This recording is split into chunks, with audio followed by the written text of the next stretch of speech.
Hello! If you like stories like this, subscribe to this channel to not miss new videos.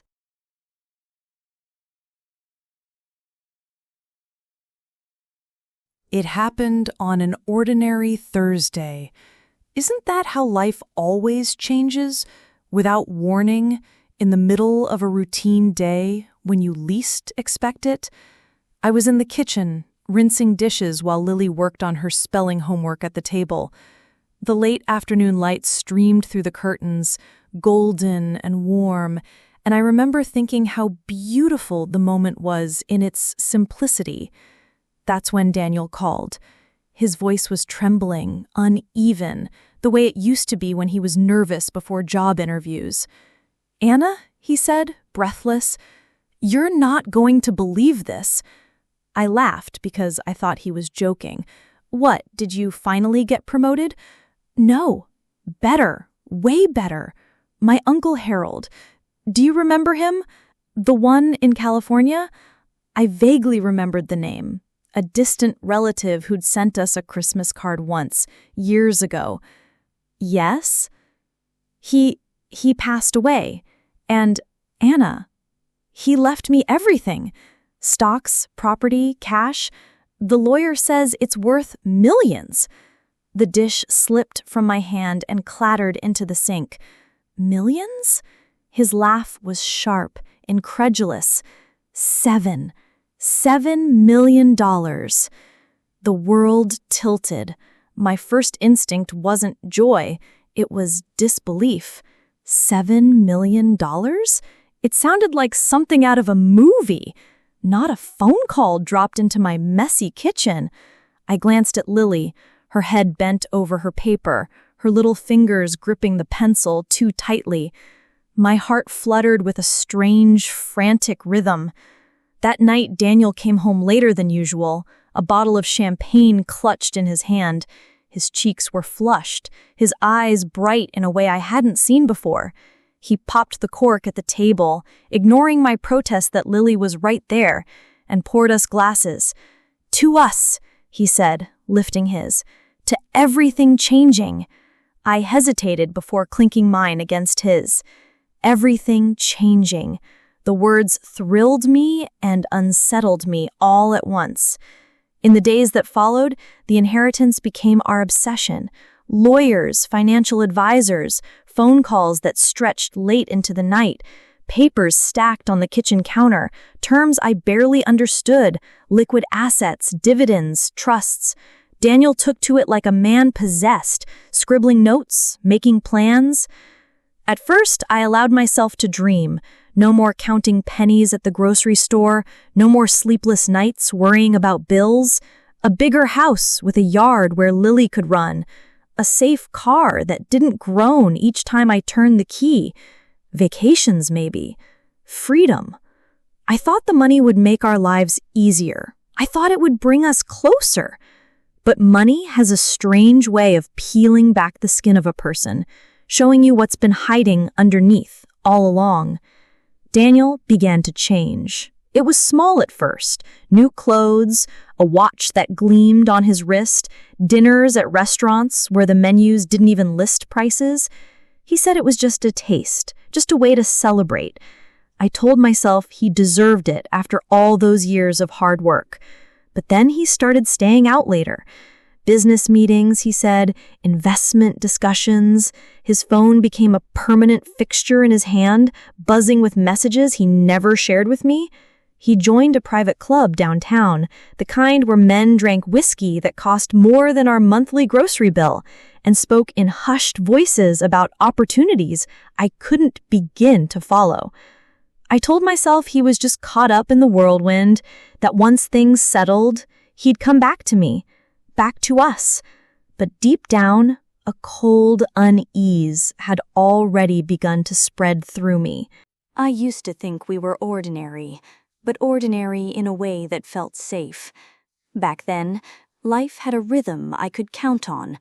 Morning coffee with its faint bitterness, the smell of laundry that never seemed to end, and the way Daniel, my husband, would kiss me on the forehead before heading out to work. It wasn't glamorous. It wasn't perfect, but it was ours. We lived in a small 2-bedroom house at the edge of town where the neighbors all knew one another by name, and the corner grocery clerk always asked about our weekends.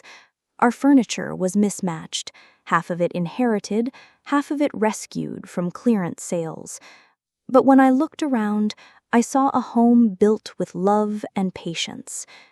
Daniel wasn't the kind of man who turned heads when he walked into a room, but he had a steadiness about him that always reassured me. His brown eyes were thoughtful, sometimes tired from long hours, but they carried warmth when they met mine. He worked at a logistics company, nothing exciting, just numbers and shipments and late nights, yet he carried his role with pride. I admired that about him. Money was always tight, but we managed. We cut corners where we had to, generic brands, hand-me-down clothes for our daughter, Lily, who was 7 at the time. But despite the stress, I believed we were partners in it all. We were building a life brick by brick, side by side, even if the bricks were heavy and uneven. Sometimes at night, after Lily had gone to bed, we would sit in silence on the couch, too exhausted to talk. Yet even in those quiet moments, his hand would find mine, his thumb stroking lightly across my skin, as if to remind me, I'm here. We're in this together. And that was enough. But looking back now, I wonder if I should have seen the cracks. There were times when Daniel seemed restless, his gaze lingering too long on things he couldn't have. The cars in glossy magazines, the houses with tall fences and perfect lawns, the vacations his coworkers bragged about. He would laugh them off, tell me he was content with what we had, but sometimes at night I'd catch him scrolling through real estate listings we could never afford. I chalked it up to dreaming. Everyone dreams. I told myself it didn't matter, because he always came home to me, always kissed me goodnight, always slipped an arm around me in the dark when he thought I was asleep. And then, life changed. But before the money, before everything that followed, we were just Daniel and me, a couple who had weathered struggles, who still laughed when Lily made silly faces at the dinner table, who bickered about bills, but made up quickly after. Back then, he was still mine. The changes crept in quietly, like cracks spreading through glass. At first, they were barely noticeable. A late night here, a forgotten promise there. But once I started paying attention, I couldn't stop seeing them. Daniel, who once complained about wearing ties, began to dress differently. His closet filled with crisp shirts and tailored jackets that smelled faintly of expensive cologne. His old scuffed shoes were replaced with polished leather ones that clicked sharply against the kitchen tiles. He looked like a man I hardly recognized, confident, self-assured, shining with something I couldn't name. "You like it?" he asked one evening, smoothing his lapels as he turned before the mirror. "You look different," I said, choosing my words carefully. "Different good?" I forced a smile. "Yes, good."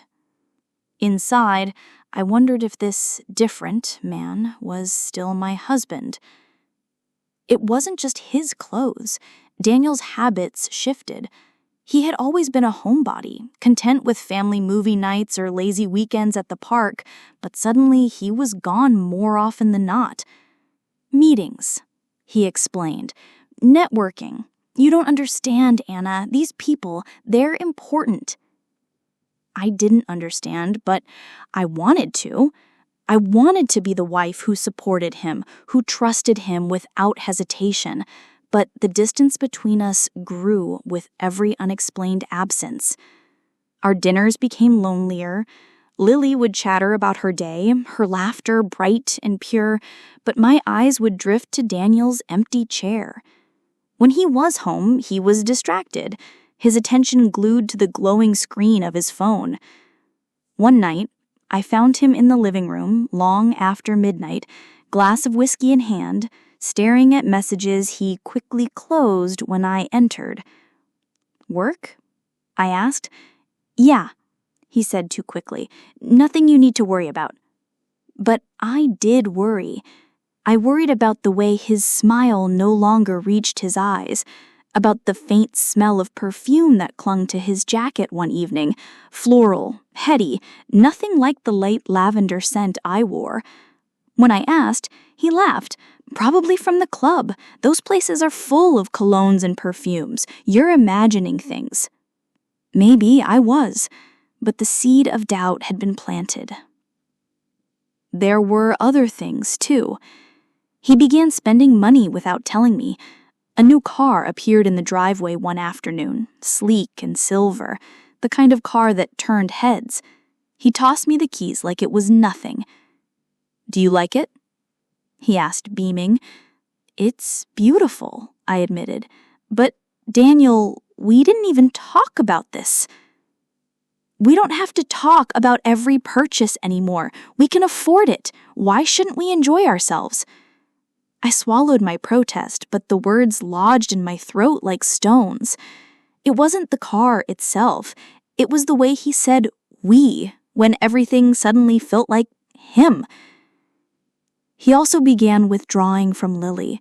He still kissed her goodnight, but it was rushed, distracted, his phone buzzing in his pocket. The bedtime stories he used to read were replaced by excuses. "Daddy's busy. Daddy's tired." I saw the confusion in her eyes, the hurt she tried to hide. One evening, after tucking her in, she whispered, "Mommy, why doesn't Daddy want to play with me anymore?" I held her close, my chest tight. "He does, sweetheart. He's just busy right now." The lie tasted bitter on my tongue. I told myself that money was overwhelming him, that he was adjusting, that things would settle soon. But in the quiet hours of the night, I lay awake beside him, listening to his steady breathing, and wondered if the man I married was slipping away. And then there was the first real sign. One Saturday afternoon, while folding laundry, I picked up his jacket from the floor. The pocket felt heavier than usual. Curiosity got the better of me, and I reached inside. My fingers closed around a receipt. A hotel. Downtown. 2 nights ago. My heart lurched into my throat. I stared at the slip of paper, my hands trembling. He had told me he was working late that night. For a moment, I couldn't breathe. The room spun around me, the hum of the washing machine drowning in the roar of blood in my ears. I shoved the receipt back into his pocket before he noticed it was gone. But my world had already tilted. That was the moment when suspicion became something darker, heavier, a shadow I couldn't shake. The receipt burned in my mind for days. I tried to convince myself there had to be another explanation. Business meeting, investor dinner, maybe even a friend in town who needed a room. Anything but the obvious. But once a seed of doubt is planted, it grows fast. Every smile that didn't reach his eyes, every late night, every sudden phone call in the other room, it all became evidence. I watched him with new eyes, and what I saw terrified me. One night, I heard him laughing softly in the kitchen. It was after midnight, and I crept to the hallway, my heart pounding. He was on the phone, his voice low and warm, a tone I hadn't heard directed at me in months. "I'll see you soon," he said. "Yeah, I miss you too." I froze, my breath caught in my throat. When he hung up and turned, I darted back into the bedroom, pretending to sleep when he finally came in. His skin smelled faintly of cologne again, richer, heavier than his own. I lay stiffly beside him, my mind racing, tears pressing against my eyelids. The next morning, I said nothing, because saying it out loud would make it real. Instead, I became a detective in my own home. I checked his pockets, his jacket, his car. I told myself I wasn't snooping. I was protecting myself, protecting Lily. But the guilt of prying was nothing compared to the icy dread I felt each time I found another clue. A second hotel receipt? A credit card charge at an upscale restaurant I'd never been to. Text notifications that flashed across his phone before he snatched it away. And then there was the lipstick. It was subtle, barely a smudge on his collar, so faint I might have missed it if I wasn't looking so hard. Not my shade, not mine at all. That night, I sat at the edge of the bed while he showered, staring at the fabric like it was a wound. When he came out, towel draped around his waist, he smiled absently. "You okay?" "I'm fine," I whispered. But I wasn't. I was unraveling. Lily noticed too. Children always notice. One evening, while setting the table, she asked, "Mammy, why is Daddy always gone?" I froze, the plates clattering too loudly in my hands. "He's busy with work, sweetheart." "But he doesn't look happy," she said softly. Neither did I. Our home felt different now, like a play where the actors kept forgetting their lines. We went through the motions, dinners, chores, bedtime, but the warmth was gone. Daniel barely looked at me, barely looked at Lily. He seemed to live somewhere else entirely, a place we couldn't follow. And yet, I still loved him. That was the worst part. Even as suspicion hardened into certainty, my heart clung to the man I once knew. The man who used to laugh with me in the kitchen, who used to kiss my forehead like it meant something. I wanted to confront him. The words built up in my throat, heavy and sharp, but every time I opened my mouth, fear silenced me. Fear of what he'd say, fear of being right, fear of what that truth would do to the life we'd built. But deep down, I knew the glass was already breaking. I knew I was standing in the middle of a shattering. It's strange how quickly a person can learn to live with suspicion. For weeks, I carried it like a secret weight, pressing against my ribs, stealing my sleep. Every time Daniel's phone buzzed, every time he slipped out for a meeting, I felt the air grow heavier. And then, one evening, I decided I couldn't take it anymore. He had left his laptop open on the counter, a rare slip. He was in the shower, humming faintly under the spray, and I stood there staring at the glowing screen. My hands shook as I reached for it. Part of me screamed to walk away, to keep pretending, to keep my fragile world intact. But my fingers moved anyway. The email was short, careless, written like a note between lovers who no longer needed to hide from each other. "Last night was amazing. Can't wait to see you again. Same place tomorrow?" It was signed with a name. Sophie. My stomach lurched. My vision blurred. I clicked through, desperate for context, desperate for any hint that I was wrong. But there were more messages. Weeks worth. Dinner plans, weekend getaways, a secret life unfolding in black and white.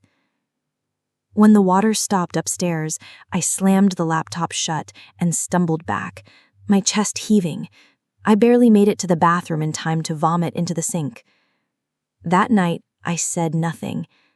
I lay in bed beside him, staring into the dark, listening to his breathing, feeling the bed dip with his weight.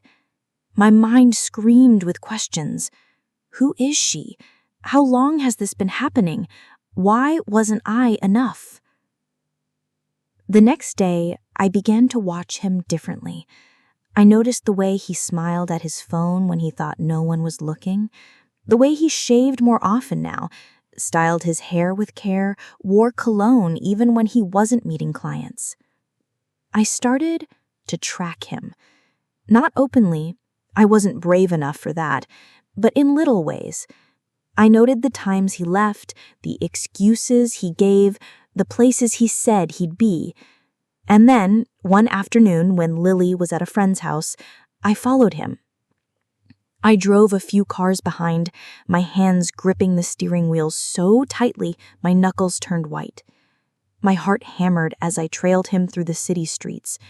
He pulled into a hotel parking lot, the same one from the receipt I had found weeks earlier. I sat there for almost an hour, staring at the entrance, praying I was wrong. But then she appeared. A woman with long, dark hair, laughing as she walked up to him. She was younger than me, prettier in a polished, effortless way. Daniel's face lit up when he saw her, the kind of smile I hadn't seen directed at me in years. And then he kissed her. Not a quick, careless kiss, a kiss that spoke of intimacy, of comfort, of something that had been building for too long. Something inside me shattered. I drove home in a daze, tears blurring the road. By the time I reached the driveway, I could barely breathe. I stumbled inside, collapsed on the couch, and pressed my face into the cushions to muffle my sobs. Lily found me there an hour later. "Mommy?" she whispered, her small hand tugging at my sleeve. I wiped my face quickly, forcing a smile. "I'm okay, sweetheart.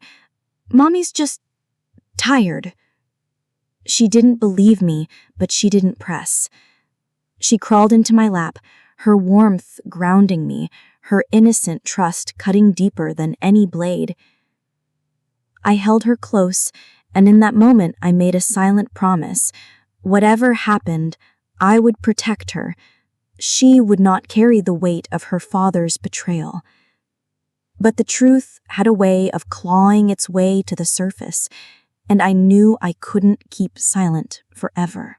After that night, silence became my prison. Every time Daniel walked through the door, I saw her shadow clinging to him. I smelled her perfume on his shirt, faint but undeniable. I heard her laughter and the way his voice carried a softness I hadn't known in months. And yet, I said nothing. I thought I could hold it in, for Lily's sake, for my sanity. I told myself I'd wait for the right moment, that I'd gather my strength, that I'd catch him in a lie so blatant he couldn't wriggle free. But the truth doesn't wait politely in the corners. It presses, it suffocates, it claws its way out until you choke on it. The night it happened, the storm outside rattled the windows. Rain pounded the roof like angry fists. I sat at the dining table with Lily's half-finished homework spread before me, but my eyes blurred over the words. Daniel came in late, his jacket damp, his hair slicked back as though he'd run through the downpour. "Long day?" I asked, my voice steady only because I forced it to be. He nodded, avoiding my gaze. Yeah, meetings went on forever.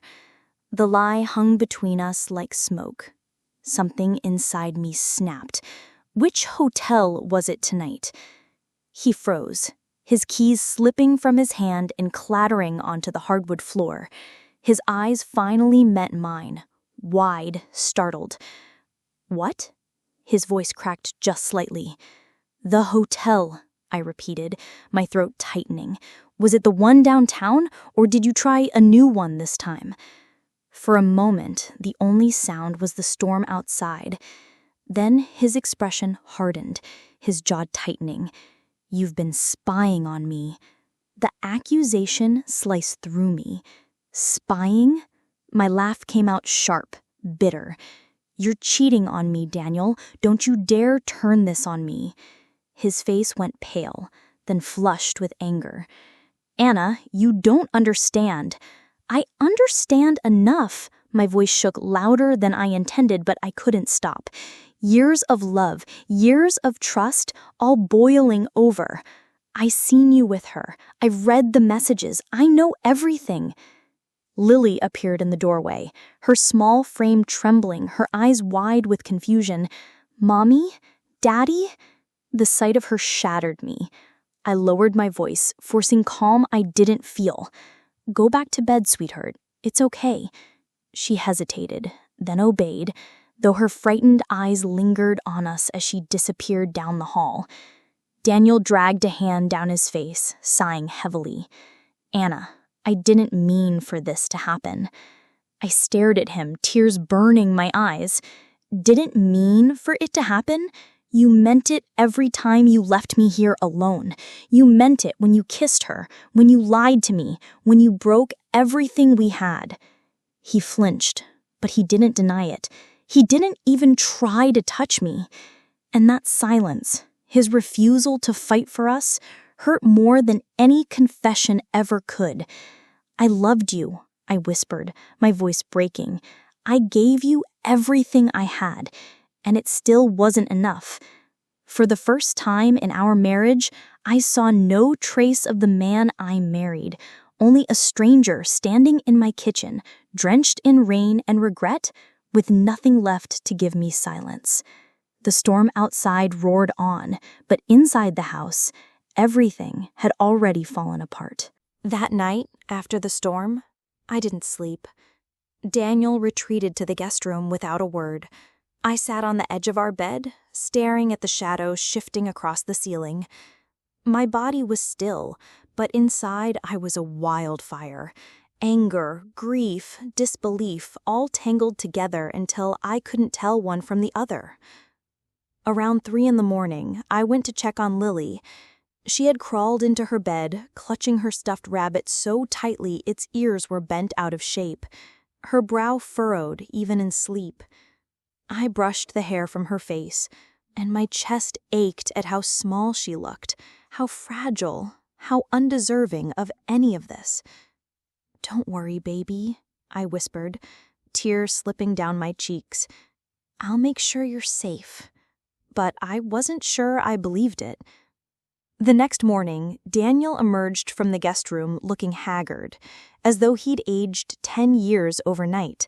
His eyes were bloodshot, his jaw unshaven. He poured himself coffee without asking if I wanted any, a ritual we used to share.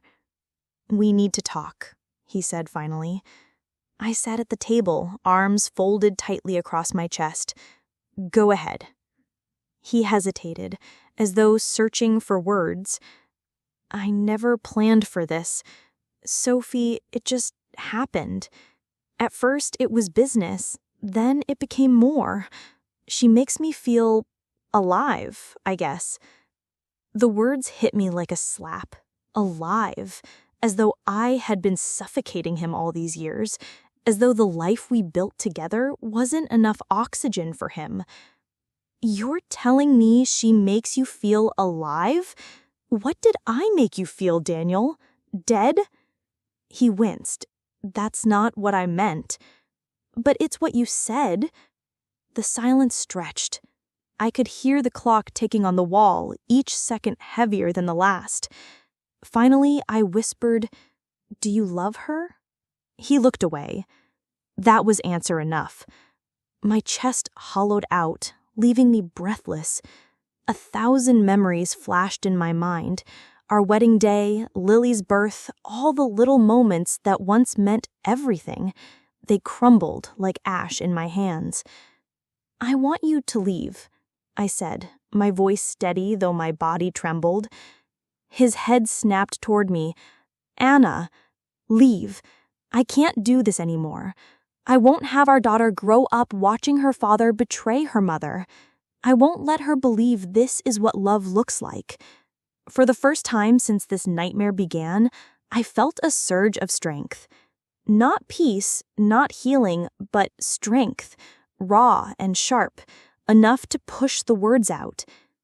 Daniel opened his mouth, closed it, then ran a hand through his hair. Where am I supposed to go? I snapped. Wherever you've been going. She has a place, doesn't she? He flinched, but didn't argue. He grabbed his keys from the counter, hesitated as though he might say something more, then walked out. The door closed with a finality that echoed through the house. Lily came into the kitchen minutes later, rubbing her eyes. "Where's Daddy?" I pulled her into my arms, holding her tightly, afraid my body would crumble without her weight grounding me. "Daddy needs some time away," I said softly. "But I'm here. I'll always be here." Her small arms wrapped around my neck. I don't want him to go.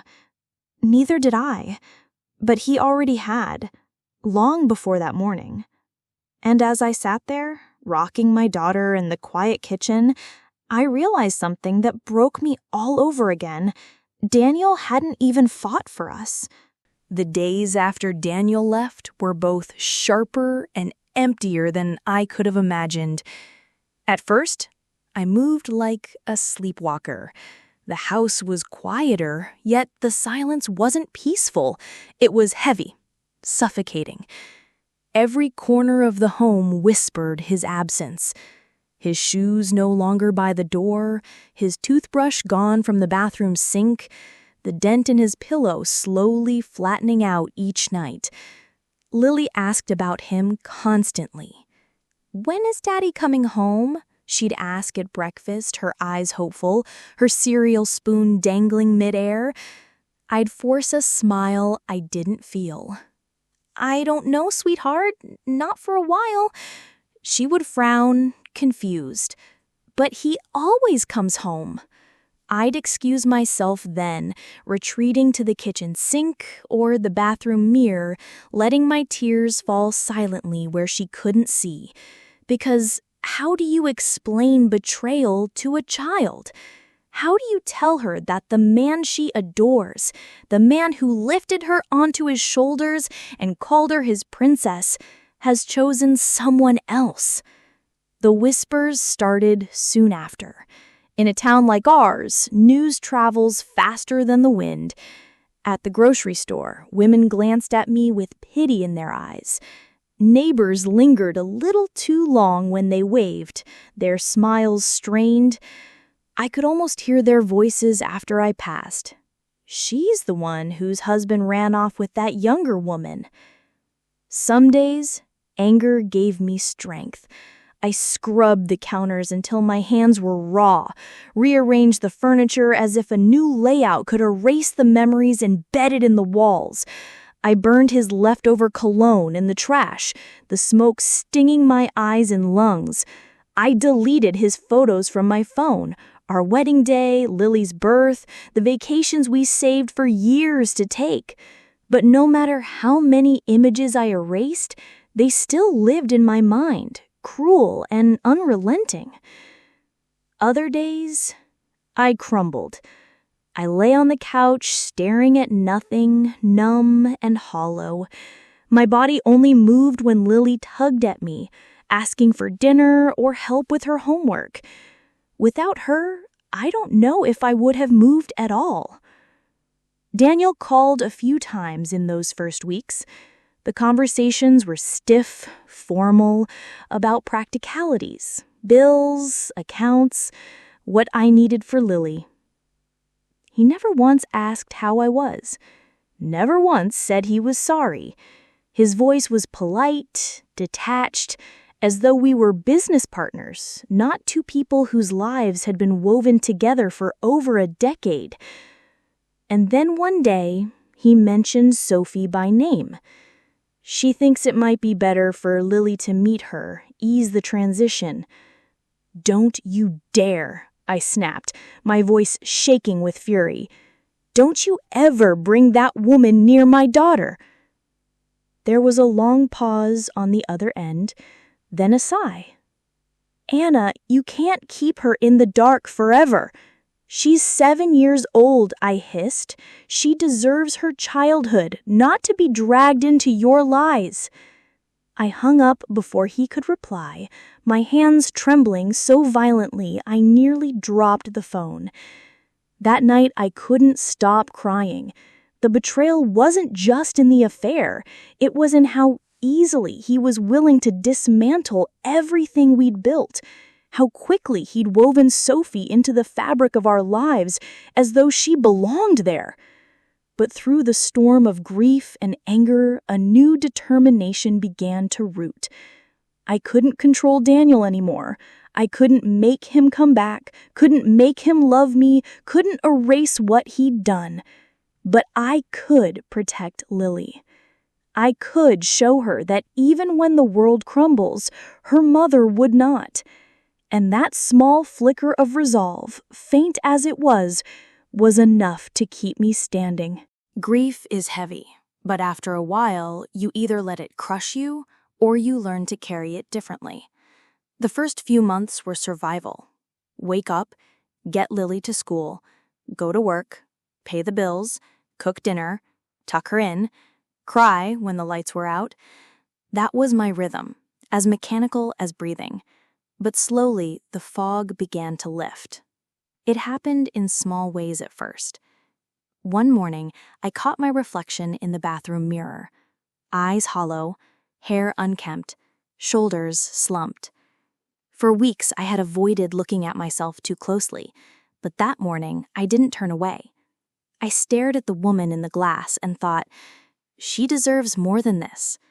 So I started taking back pieces of myself. I signed up for a yoga class at the community center, not because I loved yoga, but because I needed a place to move, to breathe. I took Lily on weekend trips to the park, to the beach, to the library, anywhere that reminded us both that the world was still wide and full of possibility. I even reconnected with friends I had let drift away during the years of exhaustion and Daniel's growing distance. At first, it was awkward. How do you explain the wreckage of your marriage without feeling like a walking tragedy? But my closest friend, Marissa, simply hugged me and said, "You don't have to explain. You just have to show up." So I showed up. And with time, I began to feel less like a ghost in my own life. Daniel, meanwhile, became a stranger orbiting on the edges. He called less often. When he did, it was to arrange visitation with Lily. She came home from weekends with him smelling faintly of Sophie's perfume, her hair braided differently, talking about the fun things they did together. Each word was a knife, but I learned to keep my expression steady, to nod and smile, to let my daughter hold on to her innocence a little longer. I won't pretend it was easy. There were nights I still wept into my pillow, wondering what was wrong with me, why I wasn't enough. But gradually, those nights grew fewer. Because the truth I had to accept was this: his choices weren't about me. They were about him, his restlessness, his hunger for more, his inability to see the worth in what we already had. And slowly, I began to believe something I never thought I would again. There was still worth in me. The turning point came one afternoon at Lily's school. She had a small play, nothing elaborate, just children singing off-key and waving at their parents in the audience. I sat in the front row, my heart swelling as she spotted me and beamed. Afterward, she ran into my arms. "Mommy, did you see me?" "I saw you," I whispered, hugging her tightly. "You were perfect." And in that moment, I realized I wasn't just surviving anymore. I was living for her, for us. Daniel had tried to erase the life we built, but he couldn't erase the bond between mother and daughter. He couldn't erase the woman I was becoming in his absence. Stronger, sharper, more resilient than before. That night, after Lily went to bed, I poured myself a glass of wine, lit a candle, and sat in the quiet of the living room. The house still felt too big, too empty, but it was mine to rebuild, mine to fill with new memories. I didn't know what the future would hold. I didn't know if I would ever love again. But for the first time since the betrayal, I felt a flicker of something I thought I had lost forever: hope. 5 years have passed. Sometimes it feels like a lifetime. Sometimes it feels like only yesterday that my world collapsed under the weight of Daniel's betrayal. But time has a way of softening even the sharpest edges of pain. The scar remains, yes, but I no longer trace it with trembling fingers. Lily is 12 now, all long legs and stubborn opinions, with a laugh that fills every corner of the house. She's the center of my universe, and the reason I kept going on nights when I wanted to give up. Watching her grow into herself has been the greatest privilege of my life. As for me, I'm not the same woman Daniel left behind. After the divorce, I went back to school part-time, earning a certification that allowed me to advance at work. The timid, broken wife became a woman who can stand on her own feet. I bought a smaller house, a cozy place, filled with warmth and the smell of fresh coffee in the mornings. It's not grand, but it's ours. Every picture on the wall, every blanket folded on the couch, carries a story that belongs only to Lily and me. And Daniel? He didn't stay with Sophie. The affair that tore us apart burned hot and fast, but it couldn't last. The last I heard, he's on his third relationship since then. He still sees Lily, though less often than he should. His eyes carry a weariness now, a kind of regret he tries to hide. Sometimes, when he comes to pick her up, I catch him glancing around my little house, his gaze lingering on the photos of me and Lily smiling together. But I don't ask, and he doesn't say. The truth is, I no longer need his apology. For years, I thought closure would come when he admitted his mistakes, when he said the words, "I'm sorry." But closure came the day I stopped waiting for it. Because my life is no longer defined by what he did to me. It's defined by what I built after he left. Sometimes, late at night, I sit on the porch with a cup of tea and let the memories wash over me, not to mourn, but to remind myself how far I've come. The woman who once thought she couldn't survive without him now knows she can survive anything.